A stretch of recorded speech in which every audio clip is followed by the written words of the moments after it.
Thus, I think it behooves everybody to understand what does proof of concept look like when it works, and why is so much of it an utter failure. And I have to tell you, most of it is an utter failure. And the reason it's particularly precious to me is because I am, my day job, such as it is I am an ultra early stage angel investor. And for those of you who don't know what that means, there's two types of investors. There's institutional investors. Those are the VCs, as it were. VCs are different than angels. VCs take someone else's money and invest it. Angels take their own money and invest it. Why is this so different? Because if you're an angel investor and the company succeeds, you succeed. If the company fails, you lose your money. If you're an institutional investor and the company succeeds, you make money. And if the company fails, you make slightly less money. We part company on that latter case quite strongly. The way a VC makes money is they manage money. So they make 2% of the funds under management for every year that they manage the money. What incentive do they have to manage more money? How long should they manage it for? As long as is humanly possible. The great thing, you want to know what somebody's motivation is? Look at how they're paid. It really does clarify things quite dramatically.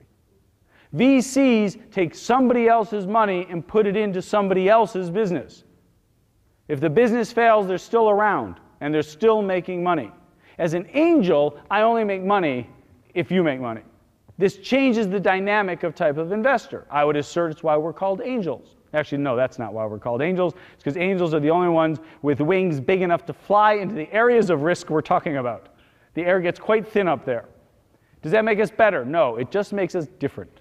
It means that in theory, I tend to pick up opportunities when they've successfully proved a concept. Thus, the relevancy of proof of concept is huge in my life. I want people to prove concepts. I am actually quite desperate for people to prove anything. And most people come to me with no proof of anything whatsoever.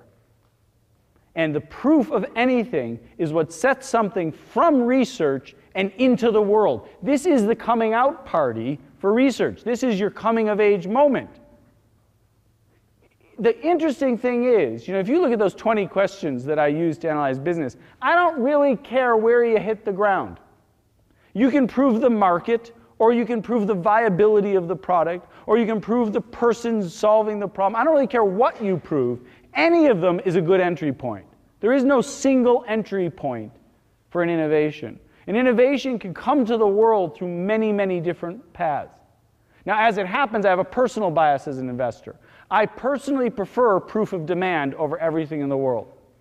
I figure we can figure out how to fulfill demand later. But I love proof of demand because my greatest tragedy in my life is being all dressed up with something nobody wants. And I've been there many, many times. But that's a personal bias. The fact of the matter is most proofs of concept do not prove demand.